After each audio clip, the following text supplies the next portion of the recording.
A. Landasan idil dan konstitusional politik luar negeri Indonesia serta pelaksanaan. 1. Landasan idil dan konstitusional politik luar negeri Indonesia bebas aktif. 6. Deklarasi Juanda. Pemerintah pada tanggal 13 Desember 1957 menetapkan Deklarasi Juanda mengenai batas teritorial Indonesia. Deklarasi Juanda dicetuskan oleh Perdana Menteri Indonesia yaitu Juanda Kartawijaya berdasarkan pokok pertimbangan menetapkan wilayah perairan yaitu sebagai berikut. A. Geografi wilayah Indonesia sebagai suatu negara kepulauan yang terdiri dari beribu-ribu pulau dan mempunyai corak tersendiri. B. Keutuhan teritorial dan perlindungan kekayaan negara Indonesia harus dianggap sebagai salah satu kesatuan yang bulat. Wilayah Indonesia menetapkan batas perairan nasional menggunakan prinsip arsipelago atau wawasan nasional. Isi Undang-Undang Nomor 4 PRP 1960 tentang perairan Indonesia antara lain sebagai berikut. A. Perairan Indonesia adalah laut wilayah beserta perairan pedalaman Indonesia atau perairan Nusantara. B. Wilayah Indonesia adalah jalur selebar 12 mili laut dari pulau terluas atau bagian pulau terluas dengan dihubungkan garis lurus antara yang satu dan yang lain. C. Bila ada selat yang lebarnya tidak melebihi 4 mil laut, garis batas luar wilayah ditarik di tengah-tengah selat. D. Perairan pedalaman Indonesia atau perairan Nusantara adalah semua perairan yang terletak dari sisi dan dalam garis. E. Hak lintas laut damai kendaraan air asing diakui dan dijamin sepanjang tidak membuat atau bertentangan dengan keselamatan dan keamanan wilayah Indonesia, bangsa dan negara. 7. Jakarta Informal Meeting atau JIM 1 dan 2. Pada pertengahan tahun 1987 Indonesia memprakasai Choktail Party sehingga berhasil mendapat kesempatan Ho Chi Minh City Understanding antara Menlu RI, Menlu Vietnam dan tindak lanjuti dengan Jakarta Informal Meeting atau JIM. Pertemuan yang merupakan babak baru dan upaya mewujudkan perdamaian tersebut untuk pertama kalinya berhasil mempertemukan masing-masing faksi yang bertikai di Kamboja. Demikian Indonesia memainkan peran serta dengan upaya mediasi penyelesaian konflik di Kamboja. Pertemuan tersebut dilanjutkan dengan JIM 2. 4. Politik luar negeri Indonesia masa demokrasi terpimpin. 5. Politik luar negeri Indonesia pada masa Orde Baru. 6. Politik luar negeri Indonesia era reformasi.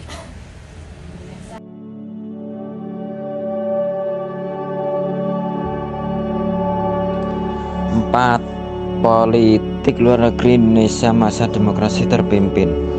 Masa demokrasi terpimpin berlangsung dari tahun 1959 sampai 1965 yang diawali dengan berakhirnya masa demokrasi liberal dan ditandai dengan mundurnya Insinyur Juanda sebagai Perdana Menteri. Ciri dari demokrasi terpimpin antara lain demokrasi terpimpin negara, terbatasnya peran partai politik, meluasnya peran militer sebagai unsur politik, dan berkembangnya pengaruh Partai Komunis Indonesia. 5. Politik luar negeri Indonesia pada masa Orde Baru. Orde Baru merupakan suatu tatanan seluruh peri kehidupan rakyat, bangsa, dan negara yang diletakkan kembali pada pelaksanaan Pancasila dan UUD 1945. Secara murni serta konsekuen, pemerintah Orde Baru lahir setelah adanya peristiwa G30 SPKI. Sejak penumpasan pemberontakan G30 SPKI, kaum intelektual, tokoh ABRI, dan rakyat bersama-sama berjuang menata kehidupan berbangsa dan bernegara yang melandaskan pada pelaksanaan Pancasila dan Undang-Undang Dasar 1945. Lahirnya Orde Baru ditandai dengan keluarnya surat pemerintah 11 Maret Super Semar. Dengan demikian, Super Semar adalah tonggak lahirnya Orde Baru. 6. Politik luar negeri Indonesia era reformasi. Kata reformasi dapat merujuk pada berbagai perubahan yang menginginkan perubahan mendasar di berbagai sendi kehidupan atau sebutan untuk suatu masa sesudah masa Orde Baru. Gerakan reformasi yang terjadi di Indonesia pada tahun 1998 merupakan suatu gerakan untuk mengadakan pembaruan dan perubahan terutama dalam bidang politik, sosial, ekonomi, dan hukum menuju perbaikan secara hukum. 2. Gerakan non-blok Gen atau Nonalic Movement. 6. 3. Misi pemeliharaan perdamaian Garuda. 6. Peran Indonesia dalam panggung dunia. A. Landasan ideal dan konstitusional politik luar negeri Indonesia serta pelaksanaannya. 1. Landasan ideal dan konstitusional politik luar negeri Indonesia. Bebas aktif politik luar negeri suatu negara lahir ketika negara itu sudah dinyatakan sebagai suatu negara yang berdaulat. Landasan ideal dalam pelaksanaan politik luar negeri Indonesia adalah Pancasila. Nilai-nilai yang terkandung dalam Pancasila dijadikan sebagai pedoman kebijakan dalam pelaksanaan politik luar negeri Indonesia. Muhammad Hatta menyebut sebagai salah satu faktor untuk membentuk politik luar negeri Indonesia. Kelima sila yang termasuk dalam Pancasila berisi pedoman dasar sebagai pelaksanaan, sedangkan landasan konstitusional dalam pelaksanaan politik luar negeri Indonesia adalah UUD 1945. Alinia pertama, tujuan politik luar negeri bebas aktif adalah untuk mengabdi kepada tujuan kemerdekaan, sehingga masa Orde Lama landasan operasional diberi politik luar negeri Indonesia yang bebas aktif, sebagian besar dinyatakan melalui maklumat dan pidato-pidato Presiden Soekarno. Beberapa saat setelah kemerdekaan, dikeluarkan maklumat politik pemerintah nomor 1 November 1945 yang isinya politik damai dalam hidup berdamaian secara damai, tidak campur tangan dengan urusan dalam negeri, negara, politik bertetangga baik dan kerjasama dengan semua negara di bidang ekonomi, politik, dan lain-lain, serta hubungan bertetangga dengan negara lain. Selanjutnya, pada masa demokrasi terpimpin 1915 sampai 1965, landasan operasional politik luar negeri Indonesia adalah berdasarkan UUD 1945 yang terdapat dalam pembukaan UUD 1945 alinea pertama pasal 2 dan 13 ayat 1 dan 2 UUD 1945. Amanat Presiden berjudul Penemuan Kembali Revolusi Kita pada 17 Agustus dikenal sebagai Manifesto Politik Republik Indonesia. Amanat Presiden itu kemudian dijadikan sebagai garis besar haluan negara. 2. Lahirnya politik luar negeri bebas aktif. Setelah proklamasi kemerdekaan pada 17 Agustus 1945, Indonesia belum memiliki rumusan yang jelas mengenai politik luar negeri. Akan tetapi pada masa tersebut politik luar negeri Indonesia sudah memiliki landasan operasional yang sangat jelas, yaitu hanya mengkonsentrasikan diri pada 3 sasaran yang utama, yaitu 1. Memperoleh pengakuan internasional terhadap kemerdekaan Republik Indonesia. 2. Mempertahankan kemerdekaan RI dari segala usaha Belanda untuk kembali Indonesia. 3. Mengusahakan serangkaian diplomasi untuk menyelesaikan sengketa Indonesia-Belanda melalui negosiasi dari akomodasi kepentingan dengan menggunakan bantuan negara ketiga dalam bentuk good office ataupun mediasi. Juga menggunakan jalur Perserikatan Bangsa Indonesia atau PBB dalam perang dingin yang sedang berkatamu antara blok Amerika Barat dengan Uni Soviet Timur pada masa berdirinya Indonesia.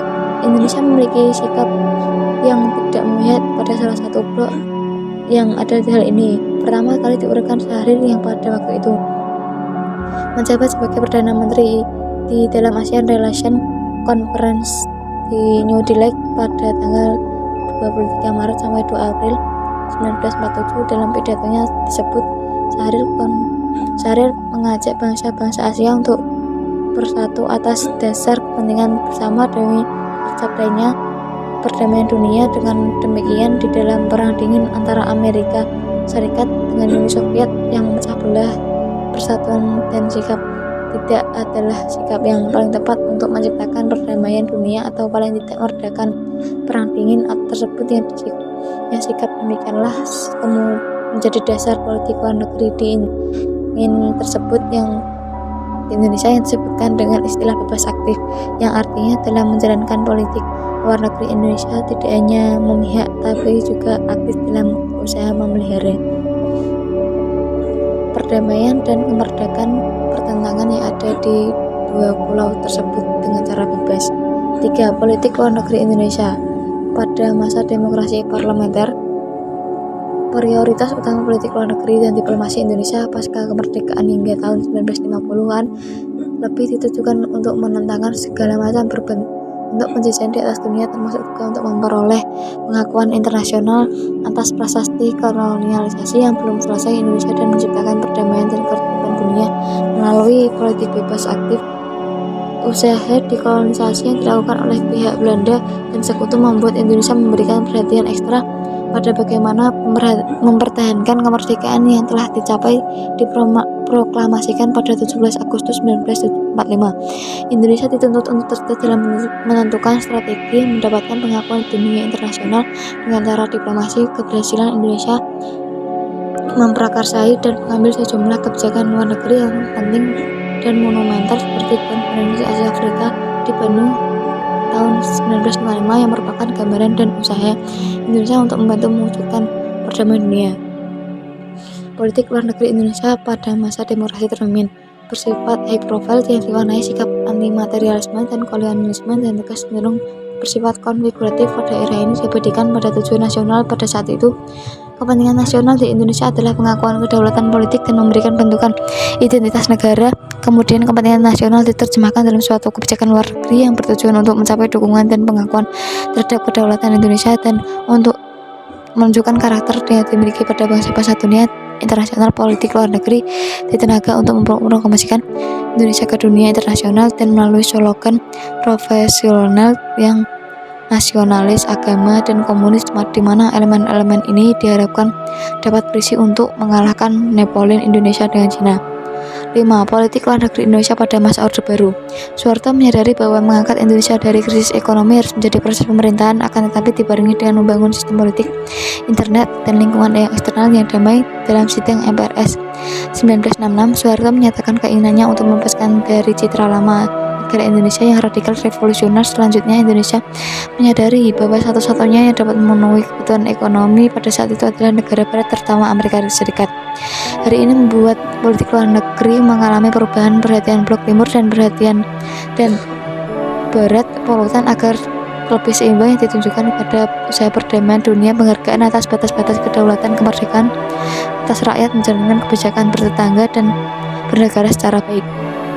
Perubahan arah politik luar negeri di Indonesia ditunjukkan dengan sejumlah upaya, diantaranya adalah Indonesia yang menghentikan konfrontasi Malaysia, Indonesia dapat kembali bergabung dengan PBB Indonesia, memperbaiki hubungan diplomatik dengan Amerika Serikat dan Inggris, negara barat lainnya secara bilateral maupun bilateral. Upaya pemerintah Orde Baru untuk memperbaiki hubungan pihak barat ditanggapi secara politik oleh negara barat. Pada saat bersamaan, Indonesia juga telah bergabung kembali pada IMF di Februari 1967. Hal ini menyebabkan IMF dan baik di dunia evaluat ekonomi Indonesia untuk menentukan bantuan. Sementara itu, perubahan besar yang terjadi pada dalam politik luar negeri pada awal tahun 1990-an dipakai kembali hubungan antara Indonesia dengan Cina yang fokus hanya 2 dekade akibat peristiwa G30 PKI, namun hanya dalam 4 periode. Juga ini ditandai dengan kenyataan baru Indonesia yang lebih sensitif terhadap sorotan-sorotan negara barat atas HAM di Indonesia, khususnya terkait Timur Tahun pada 1988. Pada akhir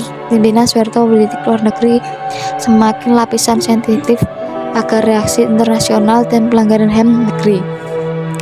6. Politik luar negeri Indonesia di era reformasi. Orientasi politik negeri Indonesia di awal reformasi masih sangat dipengaruhi oleh kondisi domestik akibat krisis multimatis dan transisi pemerintah. Perhatian utama politik luar negeri Indonesia diarahkan dalam upaya kembali kepercayaan Indonesia terhadap Indonesia serta memulihkan perekonomian internasional. Era reformasi B.J. Habibie, Abdurrahman Wahid, Megawati Soekarno Putri, Susilo Bambang Yudhoyono dan B.J.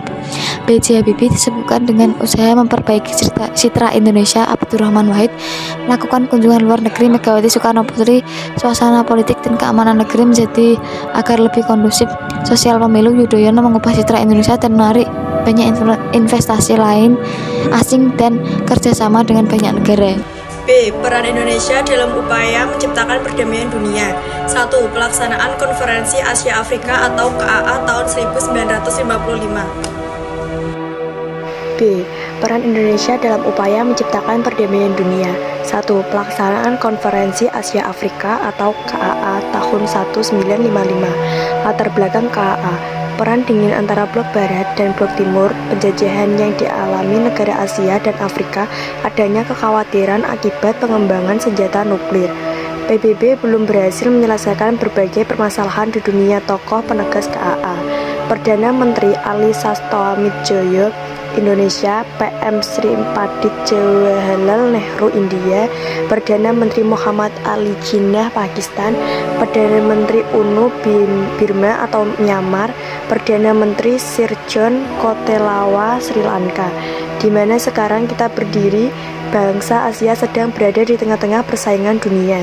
Kita sekarang berada di persimpangan jalan sejarah umat manusia. Oleh karena itu, kita 5 Perdana Menteri negara-negara Asia bertemu di sini untuk membicarakan masalah-masalah krusial yang sedang dihadapi oleh masyarakat yang kita wakili. Ali Sastro-Amidjojo, tonggak-tonggak di perjalananku. Kita 1974. Tujuan KAA yaitu memajukan kerjasama, persahabatan, perhubungan antara bangsa-bangsa Asia dan Afrika untuk menyelenggarakan kepentingan bersama. Kerjasama dalam bidang sosial, ekonomi, kebudayaan di antara bangsa-bangsa Asia Afrika. Memecahkan bersama soal-soal khusus dan penting bagi bangsa-bangsa Asia Afrika, seperti menjamin kedaulatan, melenyapkan diskriminasi ras dan penjajahan, memperbesar peranan negara Asia Afrika dalam dunia sekarang dan ikut serta mengusahakan perdamaian dunia.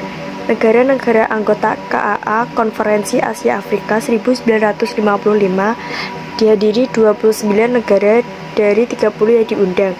KAA 1955 di Bandung menghasilkan 10 poin kesepakatan yang disebut Dasasila Bandung. Pengaruh KAA 1955 berkurangnya ketegangan dunia dan bahaya peperangan perjuangan bangsa-bangsa Asia Afrika untuk mencapai kemerdekaan semakin meningkat. Hal ini tampak dengan meningkatkan jumlah yang merdeka 1955. GNB merendahkan perselisihan paham dari B Barat dan B Timur. 2. Gerakan Non-Blok atau GNB atau Non-Nilak Movement atau NAM. Latar belakang: ide awal mengenal perlunya organisasi negara-negara non-blok tercetus dalam KAA di Bandung pada tahun 1955. Gerakan non-blok berdiri pada 1 September 1961 di Beograd, Yugoslavia. Pendiri GNB adalah Presiden Soekarno Indonesia, Presiden Joseph Broz Tito Yugoslavia, Presiden Gamal Abdel Nasser Mesir, Perdana Menteri Padit Jawaharlal Nehru India, dan Presiden Kwame Nkrumah Ghana. Tujuan dari adanya gerakan non-blok atau GNB adalah untuk mendukung hak untuk bisa menentukan nasib sendiri, kedaulatan, kemerdekaan nasional, dan integritas nasional dari negara-negara anggota. Peran serta Indonesia, salah satunya negara pemrakarsa, juga memecahkan masalah-masalah dunia dan dalam di dunia internasional. Pada masa Perang Dingin sering menjadi sasaran imperialisme Amerika Serikat dan Uni Soviet. GNB muncul sebagai kekuatan netral dan berusaha meredam persaingan kedua blok tersebut dengan tidak menjadi anggota salah satu blok untuk menghindari pecahnya Perang Dunia Ketiga. KTT non-blok merupakan forum tertinggi dari organisasi GNB. Pertama kali diadakan 16 September 1961 di Beograd, Yugoslavia. Negara-negara yang diundang yang dapat mengikuti syarat-syarat seperti harus menganut politik bebas yang didasarkan prinsip-prinsip non-blok. Bersangkutan harus senantiasa memberi dukungan bagi gerakan-gerakan pembebasan nasional menuju tercapainya kemerdekaan. Bersangkutan bukan merupakan anggota dari persekutuan militer multilateral yang dibentuk dalam rangka pertikaian negara-negara besar. 3. Misi pemeliharaan perdamaian Garuda. Dalam rangka ikut mewujudkan perdamaian dunia, maka Indonesia memainkan sejumlah peran dalam percaturan internasional. Peran yang cukup menonjol yang dimainkan oleh Indonesia adalah dalam rangka membantu mewujudkan pemeliharaan perdamaian dan keamanan internasional. Dalam hal inti, Indonesia sudah cukup banyak mengirimkan kontingen Garuda atau Conga ke luar negeri. Pengiriman misi Garuda yang pertama kali dilakukan pada bulan Januari 1957.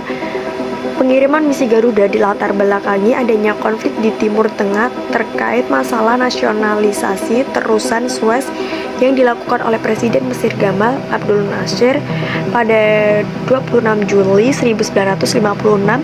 Sebagai akibatnya, pertikaian menjadi meluas dan melibatkan negara-negara di luar kuasa tersebut yang berkepentingan dalam masalah Suez. Pada bulan Oktober 1956, Inggris, Perancis, dan Israel melancarkan serangan gabungan terhadap Mesir.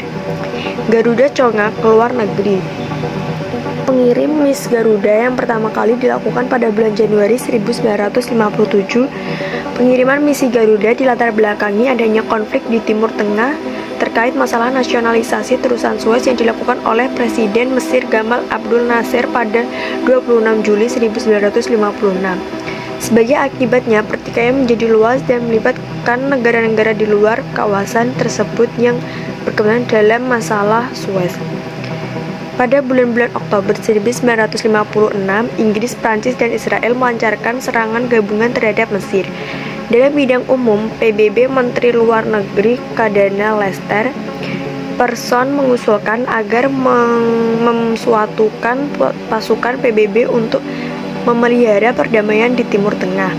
Usut ini disetujui sidang dan pada 5 November 1956 Sekten PBB membentuk sebuah Tomado PBB dengan nama United Nations dan Emergency Forces atau yang disingkat UNEF. 8 November Indonesia mengatakan kesediaannya untuk turut serta menyumbang pasukan dalam UNEF. Untuk kedua kalinya Indonesia mengirimkan kontingen untuk diperbantukan kepada United Halson Operation for the Congo atau UMOC sebanyak 1 batalion. 4. ASEAN, Association of Southeast Asian Nations. 5. Organisasi Konferensi Islam atau OKI. 4. ASEAN, Association of Southeast Asian Nations. ASEAN merupakan organisasi regional negara-negara yang terletak di kawasan Asia Tenggara.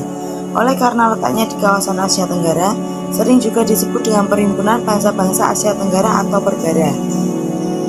A. Latar belakang.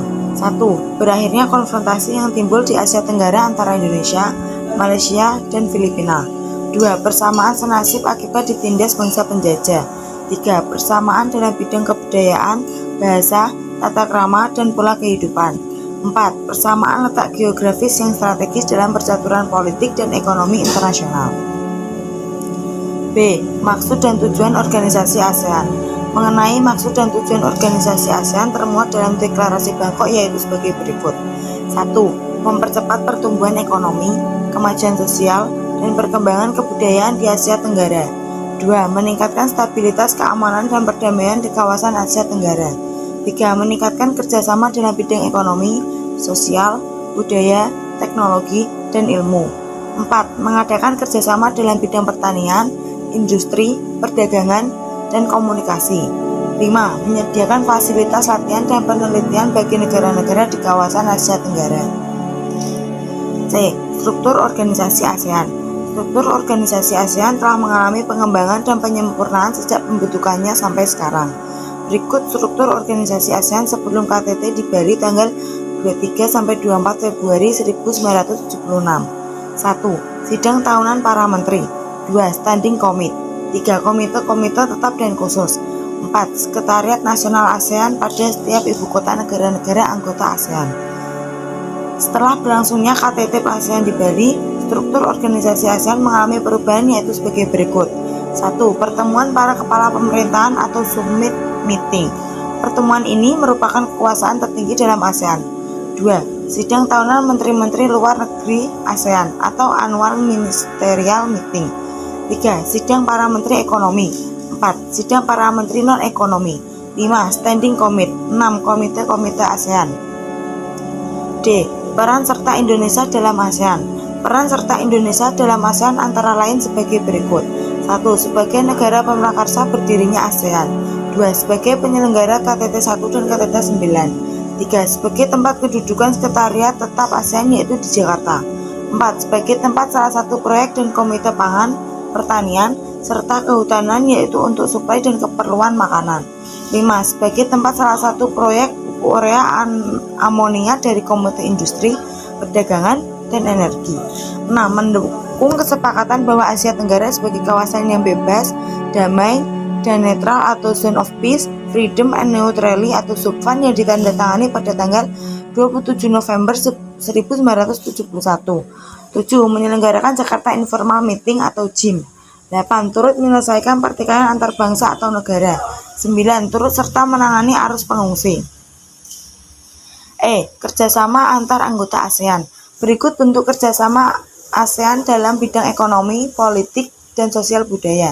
1. Bidang politik. Kerjasama dalam bidang politik ASEAN sepakat menyelesaikan segala permasalahan melalui meja perundingan. 2. Bidang ekonomi. Kerjasama dalam bidang ekonomi negara-negara ASEAN berupaya menciptakan kerjasama perdagangan yang saling menguntungkan. 3. Bidang sosial budaya. Kerjasama dalam bidang sosial budaya yang sudah dilakukan ada pertukaran kunjungan dari misi kebudayaan masing-masing negara. Di samping itu juga telah dilakukan program pertukaran pelajar dan mahasiswa seperti yang dilakukan oleh pemerintah Indonesia dan Malaysia.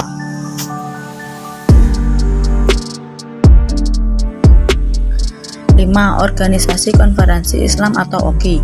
Latar belakang. OKI berdiri dengan latar belakang rasa khawatir umat Islam atas jatuhnya kota Yerusalem ke tangan bangsa Israel dalam perang 6 hari pada tahun 1967. Gagasan pembentukan OKI semakin kuat setelah terjadi pembakaran Masjidil Aqsa pada tanggal 21 Agustus 1969. Masjidil Aqsa berdiri dengan megah di dalam kota Yerusalem yang dibangun oleh Nabi Daud alaihissalam 1000 sebelum Masehi. Peristiwa pembakaran tersebut membangkitkan kemarahan umat Islam di seluruh dunia. B. Pembentukan OKI. Pada tanggal 22 Agustus 1969 berlangsung konferensi darurat pada Menteri Luar Negeri anggota Liga Arab. Pada konferensi ini dikeluarkan sejumlah resolusi yang mendesak agar diselenggarakan KTT negara-negara Islam. Sedangkan untuk mempersiapkan KTT dilaksanakan oleh pemerintahan Arab, Saudi, dan Maroko. KTT diselenggarakan di Rabat, Maroko pada tanggal 22-25 September 1969. Hasil konferensi di Rabat menghasilkan keputusan sebagai berikut. 1. Mengutuk pembakaran Masjidil Aqsa oleh Israel pada tanggal 21 Agustus 1969. 2. Menuntut dikembalikannya kota Yerusalem seperti sebelum perang tahun 1967. 3. Menuntut penarikan pasukan Israel dari seluruh wilayah Arab yang diduduki. 4. Menetapkan pertemuan tingkat Menteri Luar Negeri di Jeddah pada bulan Maret 1970. Berdasarkan keputusan konferensi Jeddah tersebut, akhirnya dibentuk Organisasi Konferensi Islam atau OKI di Karachi, Pakistan, dengan sekretaris Jenderal OKI yang pertama adalah Perdana Menteri Malaysia Tengku Abdul Rahman. C. Tujuan OKI. 1. Berusaha memajukan solidaritas Islam di antara negara-negara anggota. 2. Berusaha mengonsolidasikan kerjasama antar negara-negara anggota dalam bidang sosial, ekonomi, budaya, ilmu pengetahuan, dan bidang kegiatan lainnya. 3. Berusaha menghapus pemisahan rasial dan diskriminasi serta menghilangkan kolonialisme dalam segala bentuk. 4. 4. Mengambil langkah-langkah yang perlu untuk mendukung perdamaian dan keamanan internasional berdasarkan keadilan. 5. Berusaha mengordinasikan usaha-usaha untuk melindungi tempat-tempat suci serta mendukung perjuangan rakyat Palestina. 6. Memperteguh perjuangan kaum muslim dengan maksud melindungi kehormatan, kemerdekaan, dan hak-hak nasional mereka. 7. Berusaha menciptakan keadaan yang memungkinkan untuk kemajuan kerjasama dan saling pengertian di antara negara-negara anggotanya. D. Struktur organisasi OKI. OKI memiliki struktur organisasi sebagai berikut. 1. Badan-badan utama. A. Konferensi para raja atau kepala negara atau pemerintahan diadakan sekali dalam 3 tahun. B. Konferensi para menteri luar negeri diadakan sekali dalam setahun. C. Sekretariat Jenderal sebagai badan eksekutif terdiri dari seorang sekretaris jenderal dan 4 asisten, berkedudukan di Jeddah. D. Mahkamah Islam Internasional. 2. Komite khusus. A. Komite Al-Quds Yerusalem.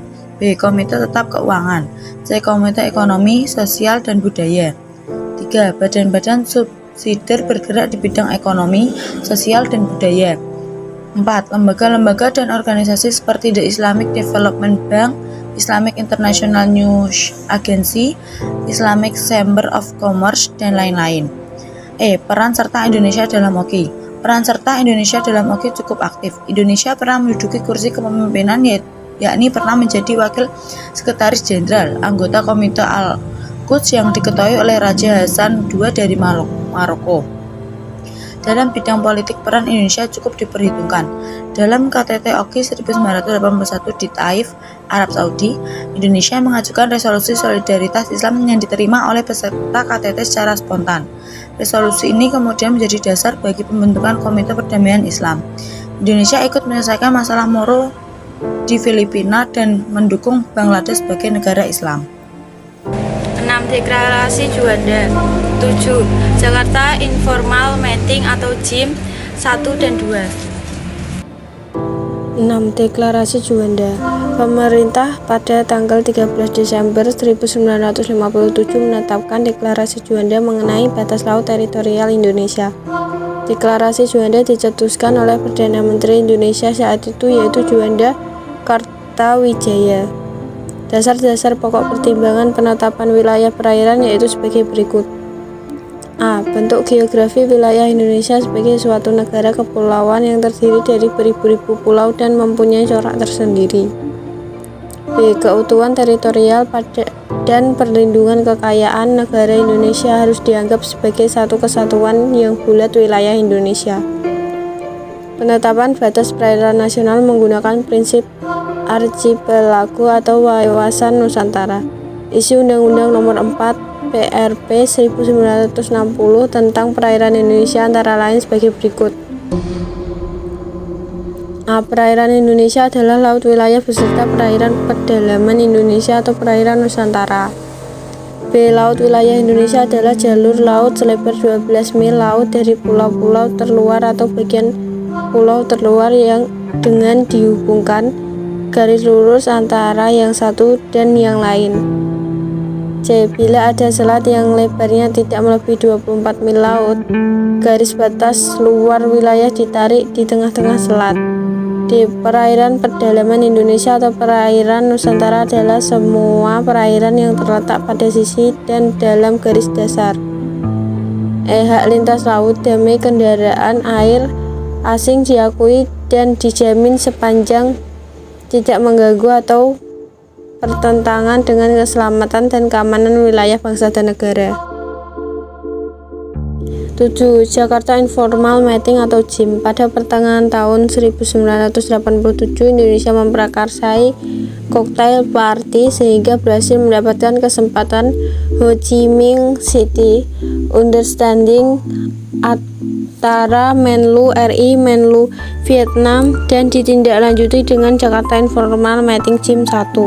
Pertemuan yang merupakan babak baru dalam upaya mewujudkan perdamaian tersebut untuk pertama kalinya berhasil mempertemukan masing-masing faksi yang bertikai di Kamboja. Demikian Indonesia memainkan peran sentral dengan upaya mediasi penyelesaian konflik di Kamboja. Pertemuan tersebut dilanjutkan dengan JIM 2.